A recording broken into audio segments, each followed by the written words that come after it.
A very good and refreshing morning to your children. This is Shalini Bhatia once again to conduct your English classes.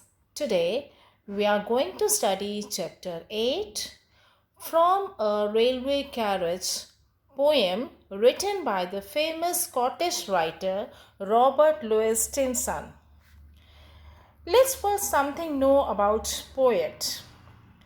His first successful novel, Treasure Island, was published in 1883, followed by A Child's Garden of Verses in 1885, and Strange Case of Dr. Jekyll and Mr. Hyde in 1886. Stevenson was a highly popular literary figure during his lifetime. He remains to this day one of the most translated literary writer in the world. He was died on 3rd December 1894. In this poem, poet shares his experience of a railway journey.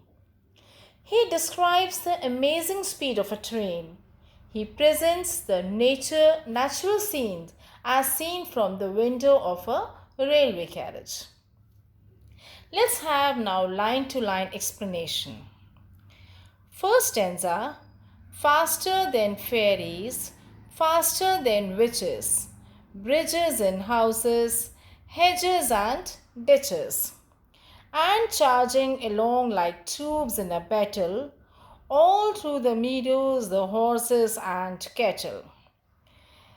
In these lines, the poet says that train runs more quickly than the fairies can fly or the witches can move. When train advances towards, it seems as the soldiers are attacking enemy in a battlefield. The train rushes on, leaving bridges, houses, fences and ditches behind. It also leaves behind the green fields where houses and cattle are grazing. Now the second stanza. All of the sides of the hill and plain fly as thick as driving rain, and ever again in the wink of an eye, painted stations whistle by. In this line, poet shares his experience of a railway journey with us, as we all know. And he says that all the scenes of hill and plains were being crossed by train as quick as one drop of rain follows another drop in a storm. Again and again, in very short moment, train was crossing stations with a whistle.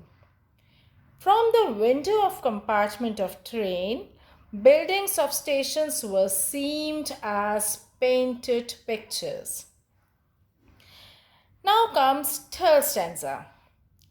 Here is a child who clambers and scrambles, all by himself and gathering brambles.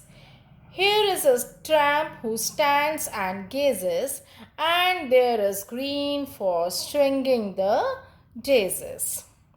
And in these lines, poet says that from the window of the compartment of train, he sees a child climbing a steep ground by himself with difficulty.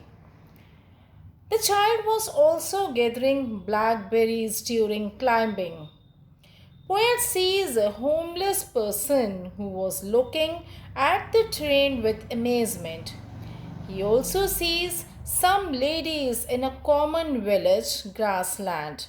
They were making garlands of daisy flowers. Now fourth and last stanza. Here is a cart run away in the road, lumping along with man and load. And here is the mill and there is a river, each a glimpse and gone forever. And students, in these lines, poet says he sees a cart moving slowly in the middle of a highway It was full of load, and a car driver was sitting on the top of the load.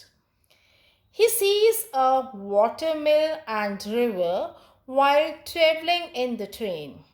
All these objects appeared and then disappeared so quickly that poet looked at them for a very brief time and they can never be seen again. Students, this is all about to be explained in the poem.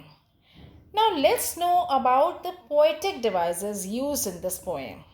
As we all know, poetic devices are used to beautify and enhance the beauty of the poem. The rhythm of the poem echoes the rhythm of the train with the rhythm scheme suggesting the sense of repetition. Okay? The students, I would like to suggest one thing, that this poem is a kind of poem that best works when read aloud to convey its extraordinary and excitement. This is all in today's session. I hope you must have enjoyed the poem. Please do take care of yourself. Goodbye for now.